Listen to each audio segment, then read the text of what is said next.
The girl on fire, Erica Dreisbach.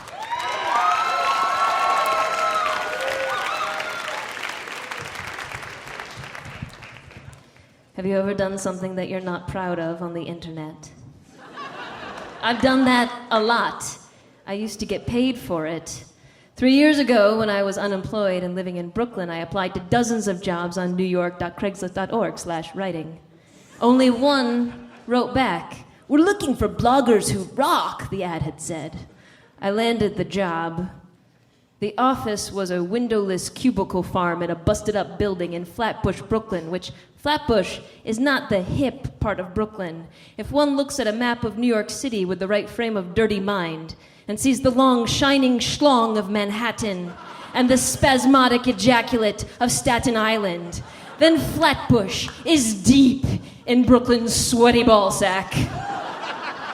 And the work, I learned the truth in bits and pieces, that this internet marketing company was actually a black hat search engine optimization, or SEO, racket. Black hat, that means bad guys. And SEO, that means you hire a bunch of young liberal artisans, French history majors, communications majors. I was a political science major, which has science in the name, and even I was not safe.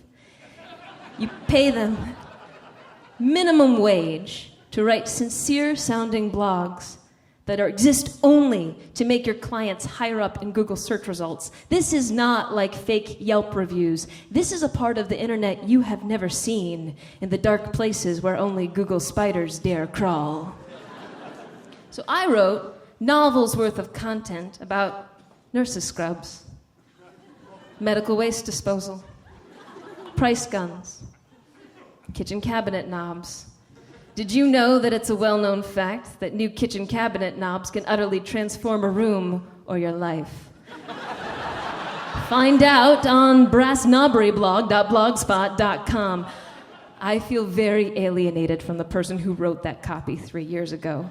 For fax machines, faxing, dead like a dinosaur or about to rise from the grave like a zombie. For paintball, should carbon be the choice for your next paintball tank? Well, consider that you are a carbon-based life form. And so is everyone you know, and yet you love soda from aluminum cans. I never got in trouble for anything that I wrote. The bosses never said, "This is your job. Please do not lie on the internet."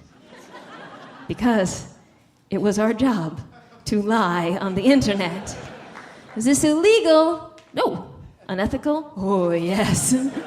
But I rationalized that I was only a little evil for a comically ineffective villain, like I was a reluctant entry-level henchman for Tweedledum and Tweedledummer.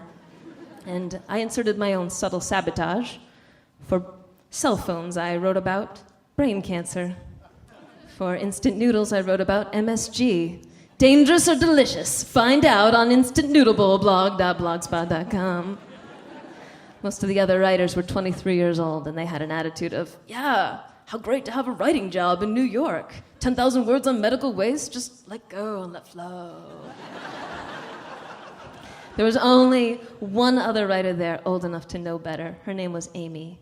We quickly bonded and then had to hide it.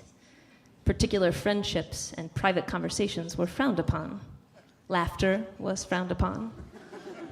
And the bosses were actively spying on us, so freedom was also frowned upon. It was a quietly acknowledged fact amongst the writing staff that the bosses read all of our emails, and once I found this out, all day long at work, I could feel the white-hot gaze of Mordor upon me, which, even for a lawful good hobbit such as myself, is oppressive. So, I did the only thing that I could. I went to a website called What to Do If Your Boss is Spying on You.